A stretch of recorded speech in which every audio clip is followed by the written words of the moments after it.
This is CBN NewsWatch. And thank you so much for joining us for this edition of CBN NewsWatch. I'm Ephraim Graham. Georgia could be on the verge of passing one of the country's toughest abortion laws. Pro-life advocates say it is just the beginning of a growing movement to pass stricter laws against abortion. George Thomas is working this story in the CBN newsroom and joins us now. George. From Georgia, lawmakers on Friday passed House Bill HB 481 with 92 votes. The bill, also known as the fetal heartbeat measure, protects preborn children who have a heartbeat from death by abortion. In a statement, Family Policy Alliance of Georgia hailed the bill's passage, saying it was, quote, a pivotal moment in the state's history. This bill holds the government accountable to families by recognizing the value of each child, the group said, adding that it establishes the personhood and protection of the unborn across Georgia. The group says the bill's impact will echo far beyond the borders of the state. Georgia is among a growing list of states moving to pass similar laws restricting abortion. Georgia's Governor Brian Kemp has promised to sign the bill into law. Meanwhile, the pro-life movement got another boost last week when the Trump administration announced a $5 million family planning grant to the ORPHAN'S group in an attempt to shift family planning funds toward faith-based groups. The company owns a chain of California crisis pregnancy centers that oppose abortion. ORPHAN'S founder, Kathleen Eaton Bravo, welcomed the administration's decision. She told the Daily Signal that her goal is to, quote, build a model of comprehensive, holistic medical clinics so that a woman facing an unplanned pregnancy never has to darken the door of a Planned Parenthood again. Meanwhile, here in the Commonwealth, thousands are expected to march near the state capitol on Wednesday for the Virginia March for Life event. The Wednesday, April 3rd event in Richmond kicks off at 11 a.m. with a rally on the steps of the Capitol. Organizers say it is the first official March for Life rally in the state. Ephraim, back to you. All right, George, thank you. Joining us now is pro-life activist Lila Rose from Live Action. So, Lila, how are you feeling with some of the advances we're seeing thus far? It's all great news. It's all steps in the right direction for life. I mean, the fact that Georgia is on the verge of passing a heartbeat bill to protect life when a heartbeat can be detected. They're joining two other states in recent weeks that have done the same thing, and there are other states that are considering the same law. This is a huge win for the pro-life movement and for the lives of preborn children that are seen otherwise as non-persons in most states. I mean, in New York State, there have been incredible steps to try to allow more abortions through all 9 months. California, other states have abortions paid for by the state of California, and in other states are paid for by the state. So to see opposite states like Georgia doing the right thing to protect life is huge. And then to see the Trump administration taking steps to protect life as well, and to actually award family planning money, not to Planned Parenthood, which pushes abortions and commits a third of all U.S. abortions, but to instead give that money to pro-life, life-affirming healthcare facilities is an incredible victory as well. What precedent do you think that move is setting, and what do you think it's going to mean going forward for organizations like that? It's a huge step. I mean, I serve on the advisory board for ORPHAN'S Group, which is the beneficiary of these funds that are coming from through the current Trump administration. And it's unheard of. I mean, they have not received funds historically.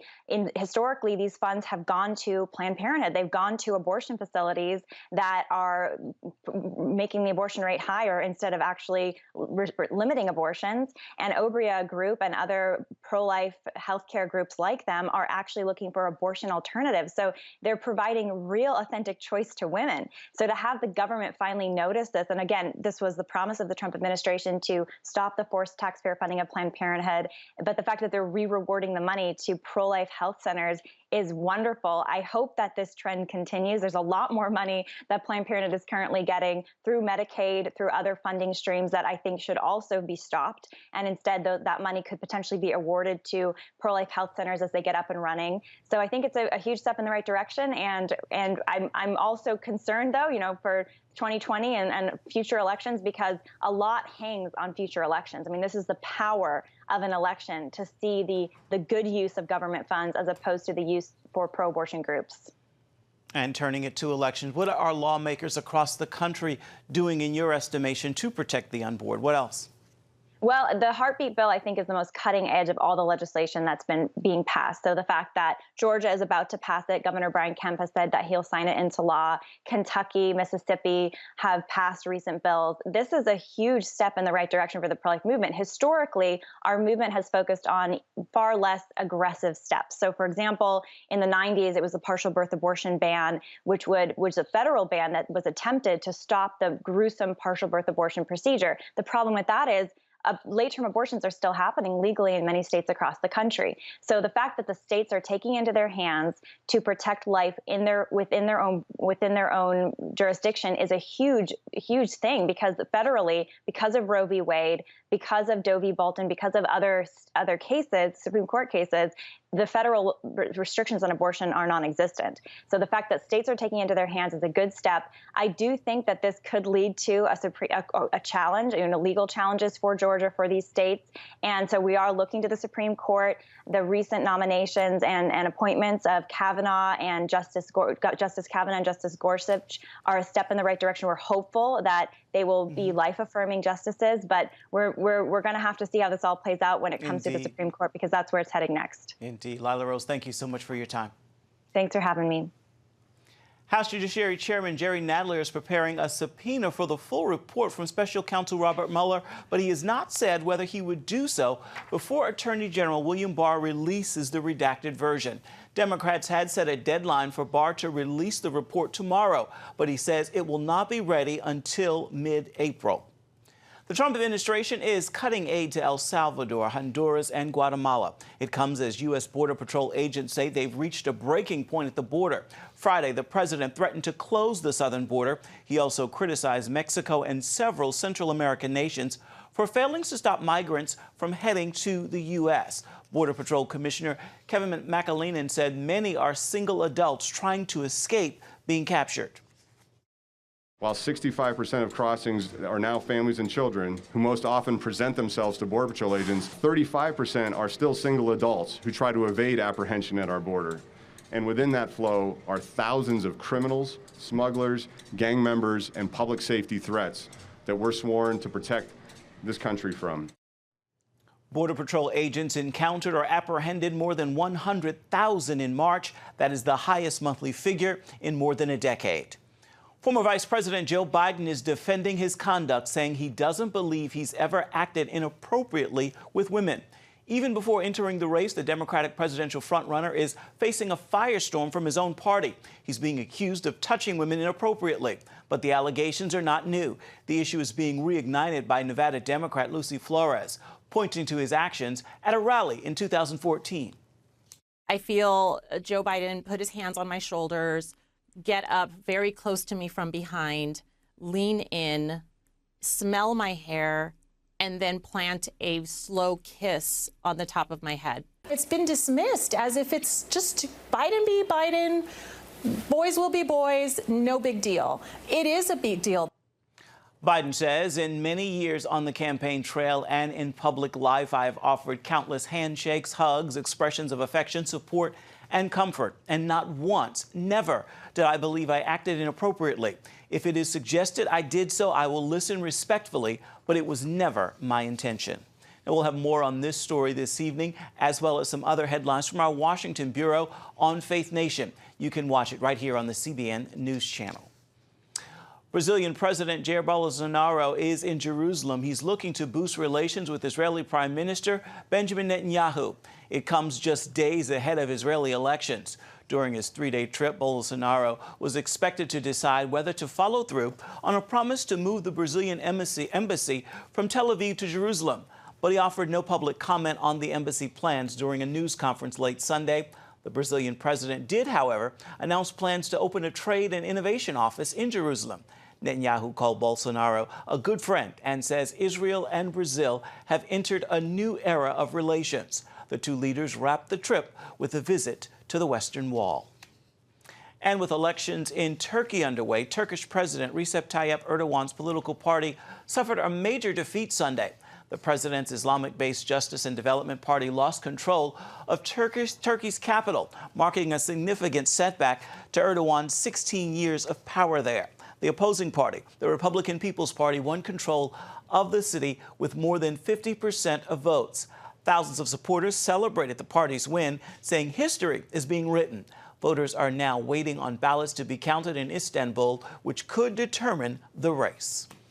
Pope Francis ended his visit to Morocco on Sunday with a public mass for the country's Christian minority. Thousands attended Francis' afternoon mass in hopes that his visit would influence the Moroccan government to be more tolerant of religious diversity. Francis used the time to encourage Christians and Muslims in the country to come together and build relationships. Catholics represent less than 1% of Morocco's population, and nearly all of them forced to practice their faith privately because Morocco's government prohibits Muslim conversions. A reminder to check out our CBN News Daily Rundown podcast with Caitlin Burke. She gives you a behind-the-scenes look at a key story in the news daily. You can find it at cbnnews.com. On the show tab, simply click on its title. There you can listen as well as subscribe. Coming up, the latest controversy over the new unplanned film and what pro-life advocates have to say. CBN presents The I Wills of God, your path to overcoming fear and anxiety. We're going to talk about some of the incredible promises God has made to His children. In Pat Robertson's newest teaching, you'll discover the I Wills of God. I will rescue him, protect him, answer him, be with him in trouble, deliver him, honor him, satisfy him with long life, show him my salvation, and see amazing stories of God's promises in action. What I felt was loved and treasured. God spared my life twice in 3 days. The good Lord had given me a second chance. Break free from stress and despair. The Lord doesn't want you to live in fear, but to know the rewards given to those who love God.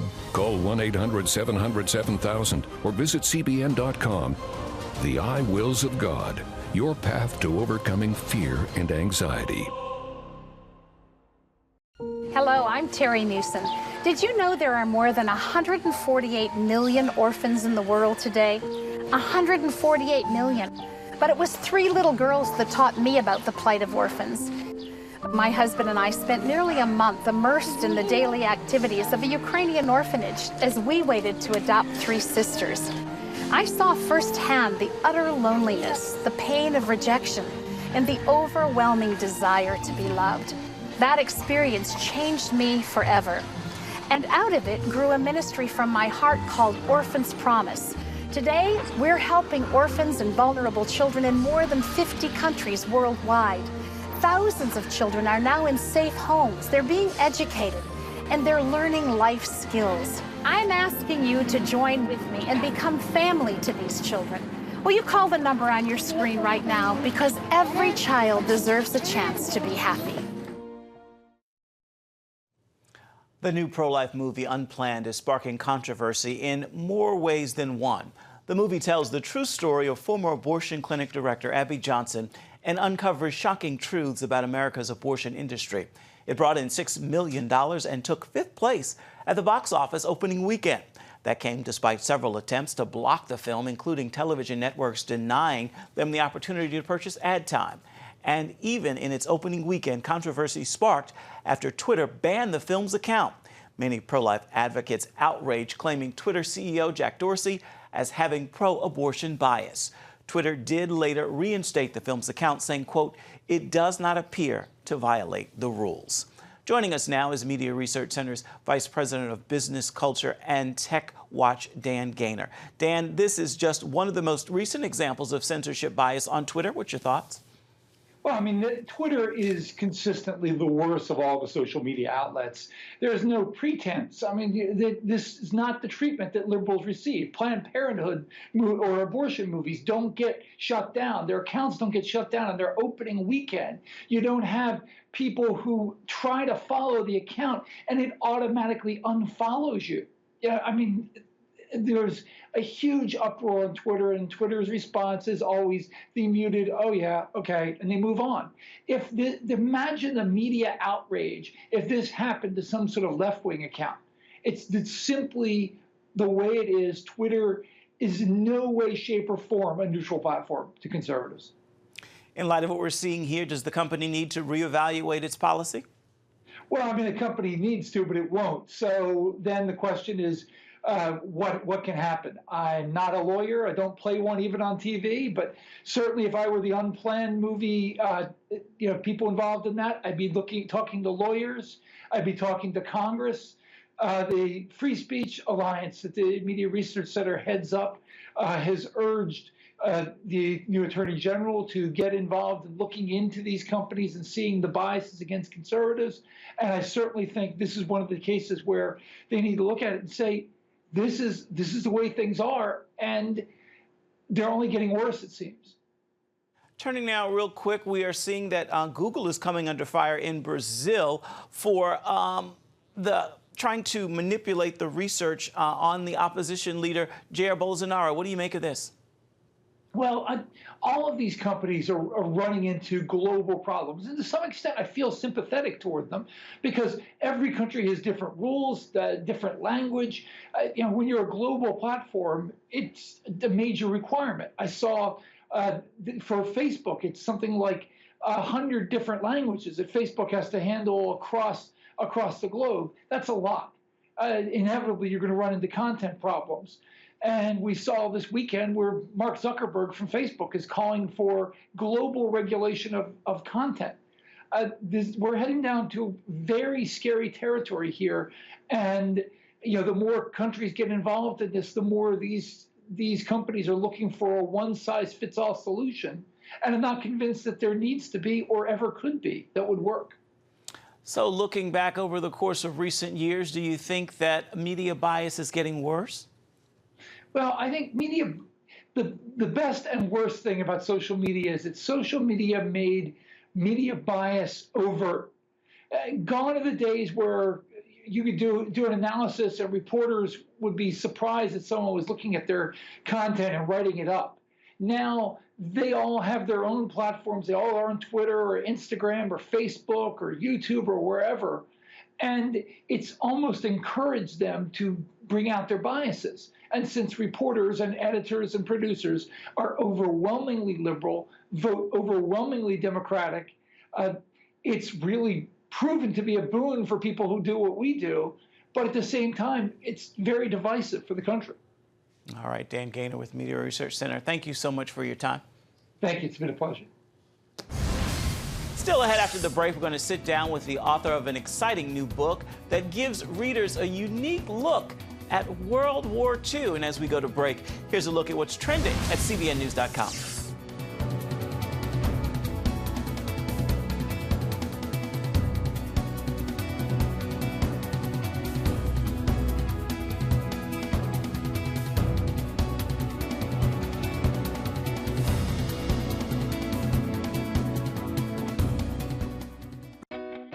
Parents, the Superbook Bible app is a great way to get your child reading the Bible because in today's busy world, we can use some help.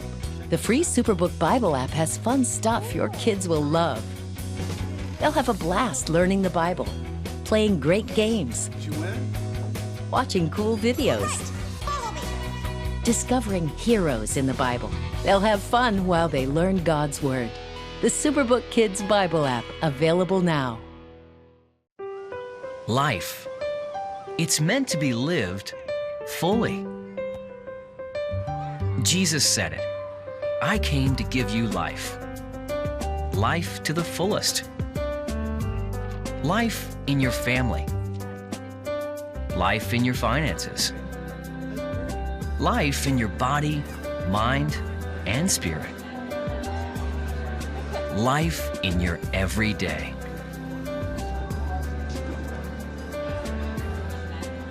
At CBN.com, we're taking what Jesus said seriously.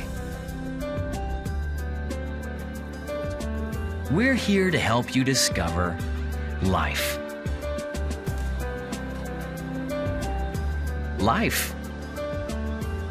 Live it fully. CBN.com.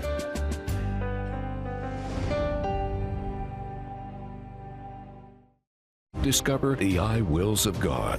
I will rescue him, protect him, answer him, be with him in trouble, deliver him, honor him, satisfy him with long life, show him my salvation. What I felt was loved and treasured. God spared my life twice in 3 days. The good Lord had given me a second chance. Call 1-800-700-7000 or visit CBN.com. The I Wills of God, the latest teaching from Pat Robertson. Spearhead is a book that debuted at number 4 on the New York Times bestseller list. That's because it is filled with emotion, romance, heartbreak, suspense, and action.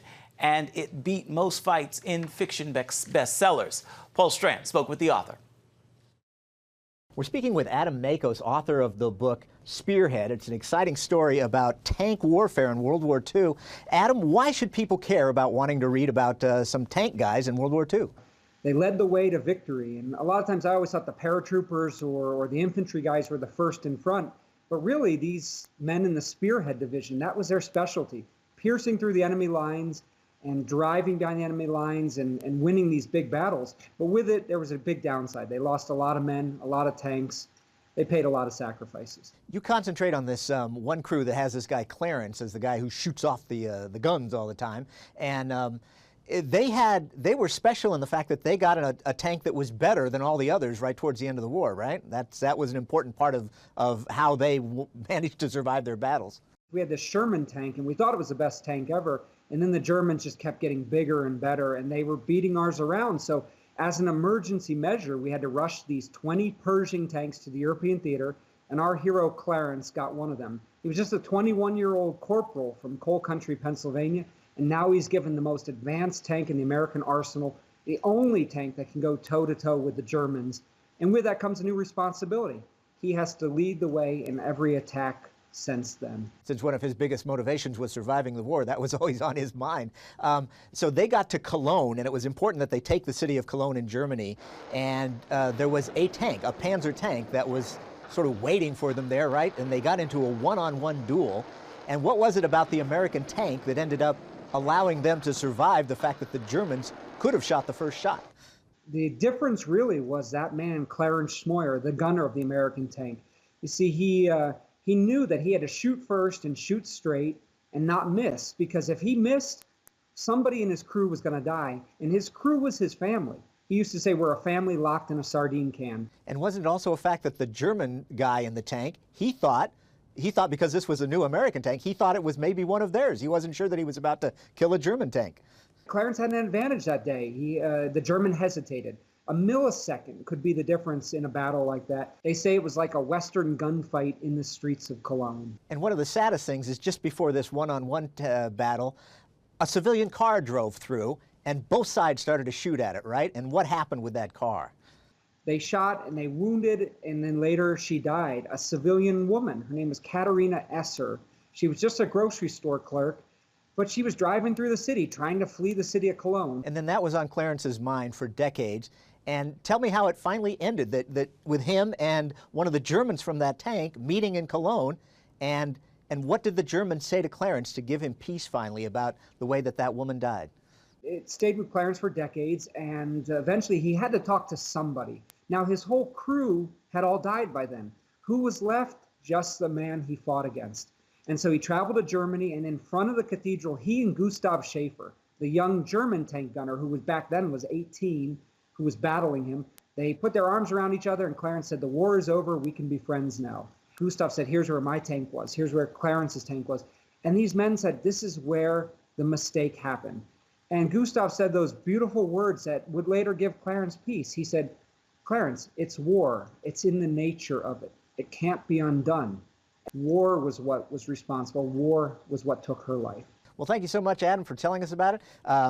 This has been Adam Makos we've been speaking to, author of the book Spearhead, a New York Times bestseller. Thank you very much, Adam. Thank you, Paul. Coming up, an update on Anne Graham Lotz, where she stands right now in her battle with cancer and what she is saying about her faith. Stay with us. When you give, smiles grow bigger. When you care, homes are happier. When you comfort, the hurt goes away. When we all come together to love, miracles happen. Hello, I'm Terry Newsom. Did you know there are more than 148 million orphans in the world today? 148 million. But it was 3 little girls that taught me about the plight of orphans. My husband and I spent nearly a month immersed in the daily activities of a Ukrainian orphanage as we waited to adopt 3 sisters. I saw firsthand the utter loneliness, the pain of rejection, and the overwhelming desire to be loved. That experience changed me forever. And out of it grew a ministry from my heart called Orphan's Promise. Today, we're helping orphans and vulnerable children in more than 50 countries worldwide. Thousands of children are now in safe homes. They're being educated, and they're learning life skills. I'm asking you to join with me and become family to these children. Will you call the number on your screen right now? Because every child deserves a chance to be happy. Hello? Is this thing on? Hey, kids, do you love games? And do you love discovering things? Well, do ya? Then you're gonna love this. It's the new free Superbook Kids Bible app. You can play games, watch videos, find answers to your questions, and a whole lot more. The new Superbook Kids Bible app. Free downloads available on iTunes and Google Play now. Tikkun Olam. This is our nature as a country. To make the world a better place. Literally, we felt the earth shaking. The Christian Broadcasting Network presents To Life, how Israeli volunteers are changing the world. This film needs to be seen by everyone. I was in tears. Now you can own the inspiring documentary To Life on DVD. There is blood on our hands if we know and we walk away. I'm so grateful that this film was made. To Life can be yours for a gift of $10 or more. Call 1-800-700-7000 or log on to CBN.com. We know that every minute counts to save life. It'll bless Israel, but it'll also bless all the friends of Israel. Discover the untold story of how Israeli volunteers are making the world a better place. Call 1-800-700-7000 or log on to CBN.com to get your copy today. Evangelist Anne Graham Lotz is praising God and thanking her followers for their prayers as she continues cancer treatment. She posted this on Facebook over the weekend, announcing the first month of daily radiation treatment went extremely well. She also shared a verse, 73:26 from Psalms, and it reads, "God is the strength of my heart." She said her greatest concern has been for her heart and lungs, but is holding on to God's promise through the radiation. She also thanked her followers for praying with her through this journey. We will continue to do so. Well, that will do it for this edition of CBN NewsWatch. Remember that you can always get more on the issues you care most about at cbnnews.com. You can also watch CBN News programs anytime throughout the day right here on the CBN News channel. We'd love to know what you think about the stories you've seen here today. You can do that by emailing newswatch@cbn.com. You can also reach out and touch us on Facebook, Twitter, and Instagram. Thanks for watching. We'll see you tomorrow.